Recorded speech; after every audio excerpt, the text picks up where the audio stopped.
banywanyi ba Kazoza FM namwe bagenzi b'ikiganiro cacu Deutsche Kurs ndabaramukije kandi ndabahaye ikaze mu kiganiro cacu twabateguriye kuri uno munsi. Ibi biganiro Deutsche Kurs nkuko mubizi ni biganiro mutegurirwa na Centre Multiculturel Allemand yo mu kigo ca kaminuza y'u Burundi, akaba ari jewe Paul ndayihereje ndakibashikiriza. None mu kiganiro cuno munsi tuza gushika kuki, tuza guca hirya no hino iki. Kuri uno munsi nifuje ko twotera intambwe, twosimbiza ku gikorwa twatanguye kundwi iheze. Aho kundwi iheze nabahaye mu ntangamarara des informations d'ordre général kugira ngo dushobore kubona neza ivyo turimwo iyo turiko tuganira twiga n'ibintu bijanye na conjugation des verbes imperfect. Conjugation der Verben imperfect nukuvuga ukungene demo bita verben zihindura form bivanye na contexte concret zirimo. Iyo umuntu avuze contexte concret umuntu avuze nta kindi gisigura atari conjuguer un verbe, kuko mwibuke na ntaryo. Irivuga c'est vraiment la pierre angulaire de toute expression orale ou écrite. Irivuga ni karahara mu ruganda ntibacura. Nta kuntu rero ushobora kwiimagine ukavuga ngo nanditse canke navuze iryungane hatarimwo un verbe. Reka mbe ndagumyaho un verbe kuko hashobora kuvamwo verbe zibiri, tuca tunabibona mu kanya, canke hashobora mbere no kuvamwo verbe zitatu zine. Mugabo ico ni kindi gisata. Un verbe rero naho ari la pierre angulaire d'une expression écrite ou orale grammaticalement correcte, le verbe change de forme en fonction du contexte donné, en fonction novuga du temps bayikoresheje de conjugaison. En fonction du temps de conjugaison, nous kuvuga iki, quand vous faites rapport à tuvuge uri kuri stade ubwira umuntu w'umufana ingene match iri kwiragenda, ukoresha un temps de conjugaison present, parce que vous parlez de quelque chose qui est en cours, quelque chose qui a lieu en ce moment. Gegenwart. Temps de conjugaison presence. Mugabo uyu munsi niho bakina, uyu munsi ni ku munsi munaka. Mu minsi ngahi kurikira urashobora kuganirira umugenzi wawe kuvyo wabonye. Nukuvuga iki, si ibintu biriko biraba, si ibintu uri kurabona, ni ibintu wabonye. Vous situez ico kintu dans le passé.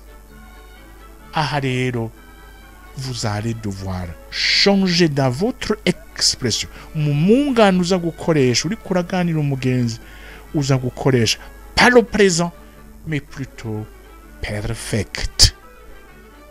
nivyo nk'uko mu ntangamara nabibabariye hariho 3 temps différentes iyo uri kuragaruka kuri kahise. Mugabo icyo no kwifuza ko ngaha tuganira kandi tukanoganzira nuko twokumva icyo kintu temps de conjugaison yitwa perfect. Izindi temps dans le passé uko ari zibiri tuzozigaruka ko mu gihe kiri imbere.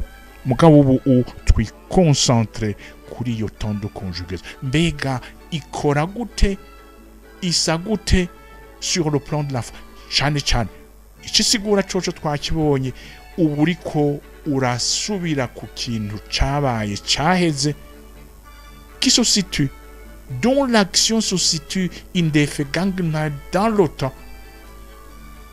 Ngaha mugaca mwibuka ko l'action peut aussi avoir lieu in der Gegenwart, nous kuvuga présent. Tout comme l'action qui vous intéresse et sur laquelle vous revenez ou vous souhaitez revenir, nous on place cette action dans la perspective, dans l'avenir. Nikina qui vous est des kibibutse in der Zukunft. Ngaha ushobora gufata des formes aussi différentes. Tout comme in der Vergangenheit hariho temps zitatu, notamment perfect qui nous intéresse, mais in der Zukunft, dans l'avenir, dans la perspective à venir, na zone ni zibiri, Futur 1 na Futur 2. Faites vite le calcul. Zukunft, une action qui se situe dans l'avenir, Futur 1, Futur 2. 2 temps de conjugaison. Et qui dit temps de conjugaison dit forme variée. Le même verbe aura une forme spécifique, n'y en a collège Futur 1, aura une autre forme spécifique, n'y en a collège Futur 2. Gegenwart yoyo turayimaze ko igihe kinini n'igihe uri kuravuga uraporta uvuga ikintu novuga kiriko kiraba maintenant. Niyo waja muri action zabaye dans le passé, inévitablement uzokoresha perfect preteritum canke plus quam perfect. Ngiyi rero le tableau général. Quand on parle de verbe, dans ces aspects de forme de conjugaison et de temps de conjugaison, les formes et temps de conjugaison, les deux sont liés. Les deux sont liés. Selon le temps de conjugaison, le verbe aura sa forme. Selon la personne de conjugaison, le verbe aura sa forme. Voilà rapidement rappeler le tableau général de conjugaison. Reka rero turabe twinjire dutange uburorero kugira ngo turabe ce qui fait finalement la forme d'un verbe conjugué dans un temps bita perfect. Reka dufate uburorero. Ngume kuri le verbe lernen. Ich lerne. Nari navuze mein Sohn lernt. Mein Sohn lernt. Ngaya amungane abiri magufi abaho koresheje un des nombreux verbes connus au Kidagi. Le verbe lernen, apprendre, kwiga.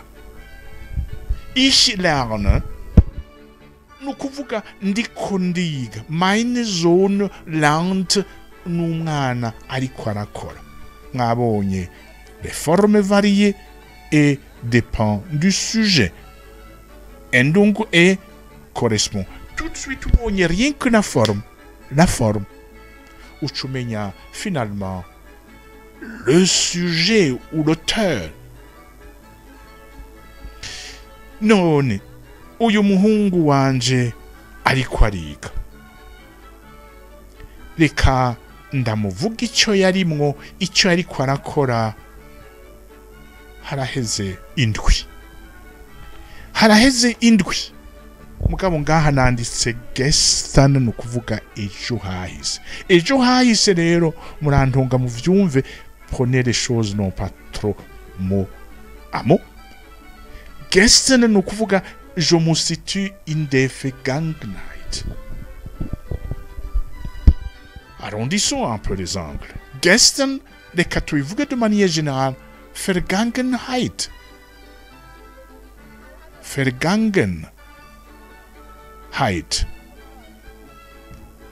Hashobora kuba haciye amasaha bibaye mugabo vyarabaye vyaraheze.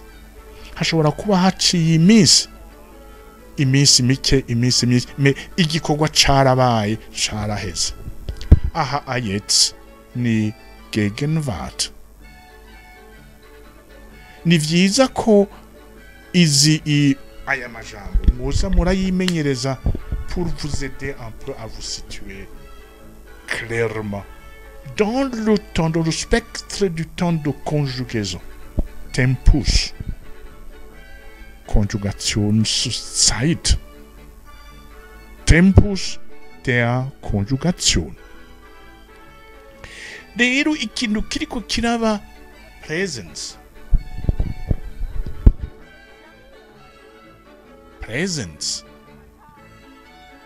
Vous situez l'action et la personne auteur de cette action dans le mouvement présent.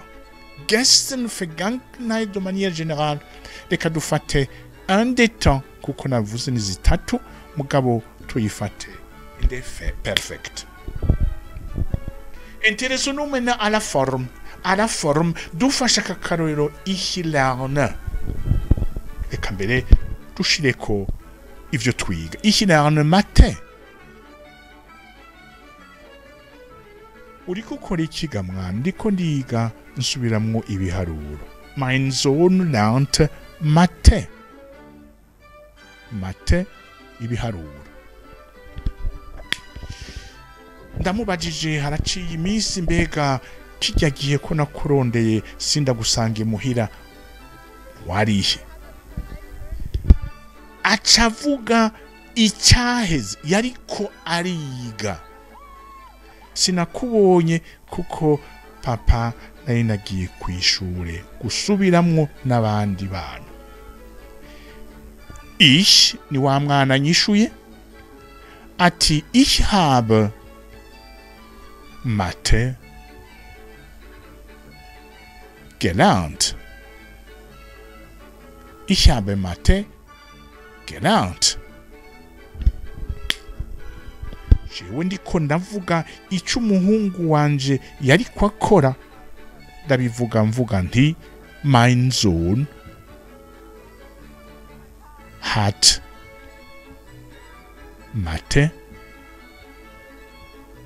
Mathe gelernt.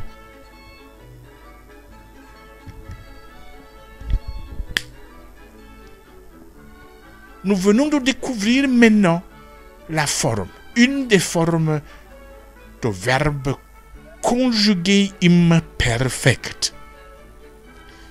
Ngira ngo mwabibonye. Au niveau de la forme, alors qu'au présent, ali ich lerne, mein Sohn lernt, ngaha la forme a deux composantes. La forme a deux composantes. Nous avons d'une part le verbe conjugué à la personne qu'il faut, parce que ni ich habe, ça c'est quel verbe? C'est le verbe haben. Le verbe haben. Quand il s'agit de la première personne du singulier, ich habe, et à la troisième personne du singulier, mein Sohn hat. Abonye, ich habe. Mais à la fin de la phrase, hariho ya verbe mais dans une autre forme. Ce n'est plus lernen, chanke lernen, mais plutôt gelernt. Ich habe Mathe gelernt. Mein Sohn hat Mathe gelernt. Donc, quand vous mettez une action dans le passé, la forme mwayibonye, la forme ego, le verbe ni mnge, le verbe ni lernen, mais au niveau de la forme, nous voyons une combinaison de deux verbes. D'une part, le verbe haben, conjugué, et nikindikindu, dérivé de le verbe lernen. Icho nacho sikindi ni gelernt. Mwabonye ni le verbe haben,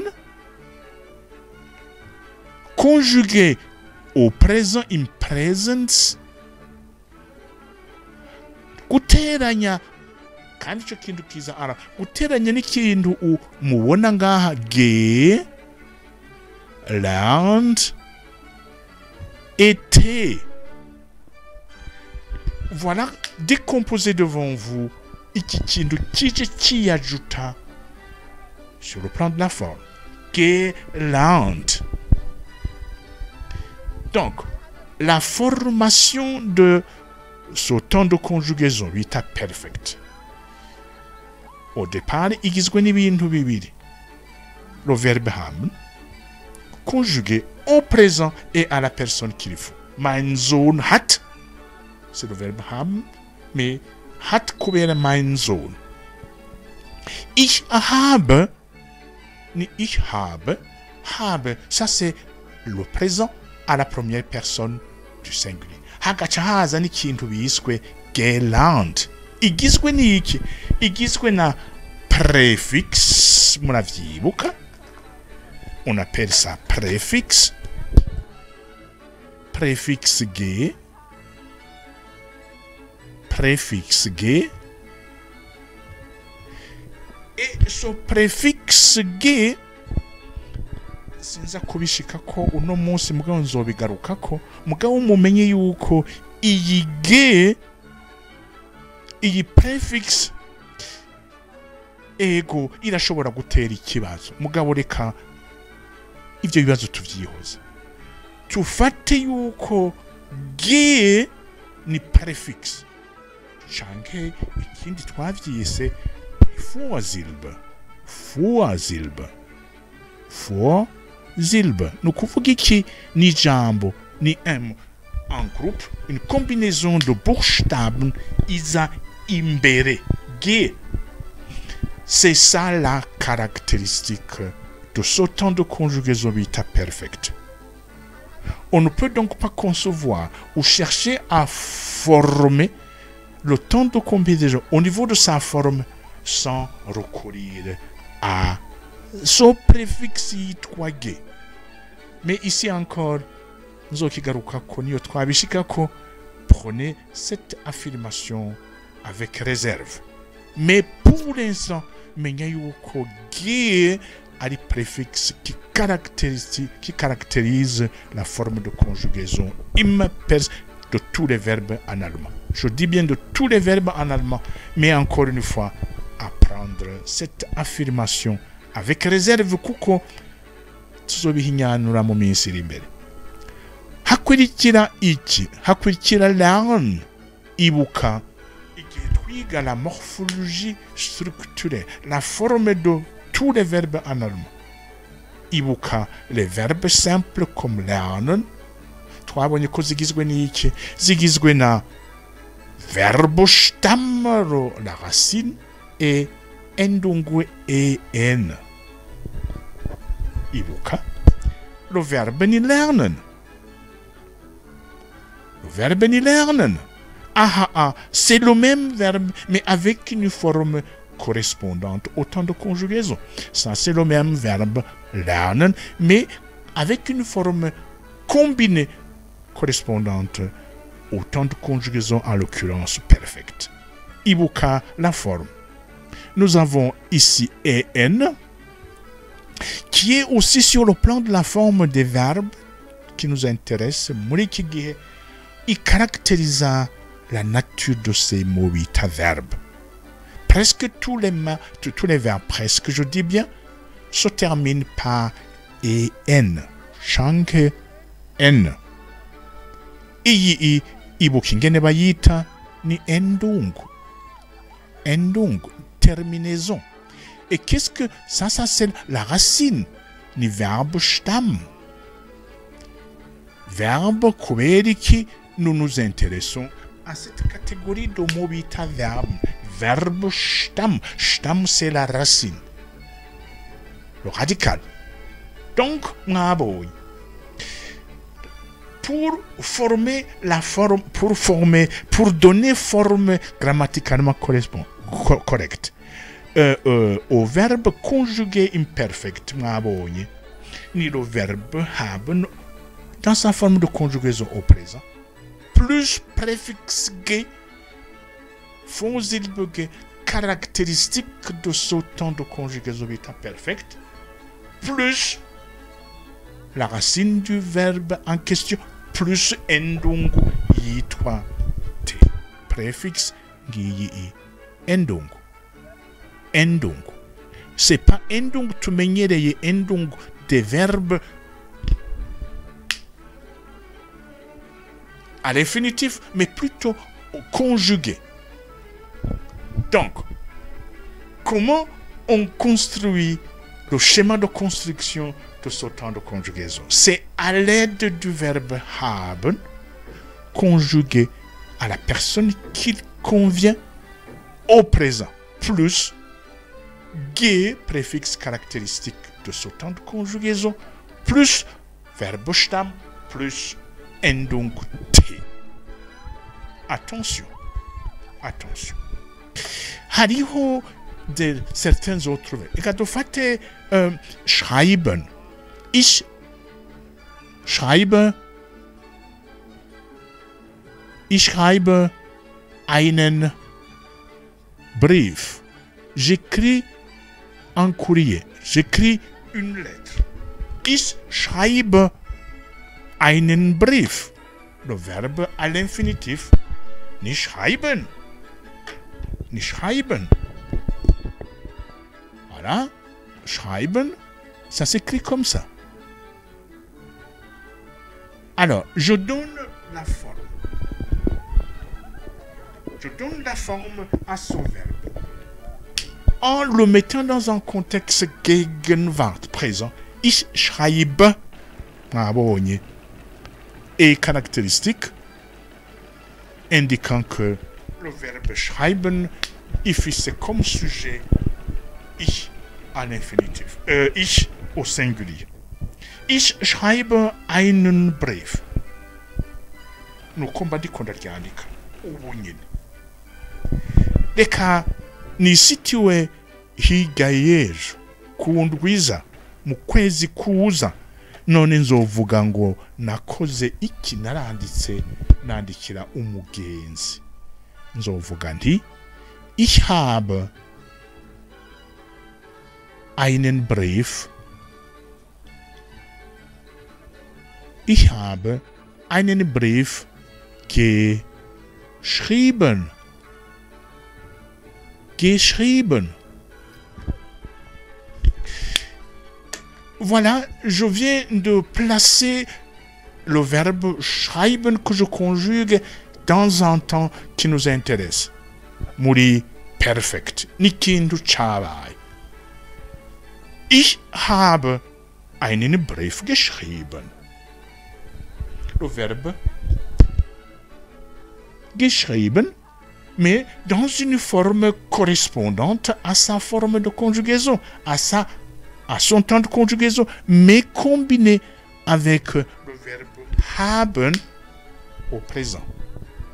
Ici aussi, nous voyons que le verbe schreiben est constitué sur le plan de la forme de deux éléments. Combinaison de haben, un verbe auxiliaire, Hilfsverb, conjugué au présent et à la personne ich habe, et puis à la fin de la phrase geschrieben, dérivé de schreiben, conformément au temps de conjugaison, en l'occurrence de perfekt. Encore une fois, haben au présent plus ge c'est ça qui caractérise finalement le temps de conjugaison qui nous intéresse. Perfekt. Ge et puis schrieb, Verbstamm und Endung. Endung. Non pas Endung ya yindi tumenyere schreiben naho vyandikwa de la même manière. Et schrieb. Petite remarque finale, peut-être. Schrieb, mwabonye ko hariho une modification quand même dans la succession des buchstaben. Je ne veux pas entrer plus dans les détails, mais le plus important c'est de voir le schéma suivi pour former correctement la forme de un verbe conjugué imperfect. Donc, nous pouvons ici déjà appeler les choses par leur nom. Ça, c'est la forme de conjugaison du verbe lernen, à carreau 3 faces, chanke schreiben. Alors, nous pouvons en fait jusque-là dire le schéma suivi, c'est le verbe haben, conjugué au présent, plus ikintu bita participe. Ikintu bacita participe 2. Participe 2. Participe 2 ushitse kuri la forme du verbe haben conjugué donne le schéma et la forme de tout verbe conjugué imperfect. Haben au présent plus participe 2. Ibuka murabe. Iyi participe 2 igizwe n'ibice bitatu. Préfixe ge, la racine du verbe plus endung. Mwabonye. Dufatiye kuri ubu rero endung ziri ubwoko bubiri. T canke en bivanye n'iki, bivanye na la nature du verbe. Ico ni kimwe. Icya kabiri, reka dufate akarorero ka le verbe reisen. Le verbe reisen ivuga ngo iki? Ni voyager. Reka dufate yindi verbe fliegen, ni voler, voyager par avion. Très vite, je vais faire l'observation suivante. Lernen est un verbe novuga transitif. Ikeneye un objet. Le verbe reisen, fliegen, ce sont des verbes bita de mouvement, Bewegungsverben. Diese Bewegungsverben rero muri perfekt uza gukoresha gutora la forme non ukoresheje par le verbe haben, mais plutôt par le verbe sein. Les verbes de mouvement qui impliquent un changement de lieu forment leur perfect en utilisant non pas le verbe haben, plutôt le verbe sein. Mugabo, le principe suivant le verbe sein conjugué au présent plus participe 2. Iyo participe 2 ziri ubwoko bubiri nahone. Endungu ni te canke en. Akarorero ni gereist, gereist canke geflogen. Mwabonye, nous sommes ici face à deux formes de endung, d'une part t et de l'autre en, mais le préfixe ni yindi, la racine ni yindi. Reka mbona umwanya usa n'uriko uratuzimba, reka ngeze ngaha mugabo ndabemereye yuko imbere yuko nzotangura ikiganiro gikurikira je vais revenir très rapidement kuri le mode d'emploi, le mode de formation de la forme des verbes conjugués imperfect mu kidagi. Ndabikibanuye rero ndabakengurukira ko twabanye naho ubutaha Imana ibahezagire.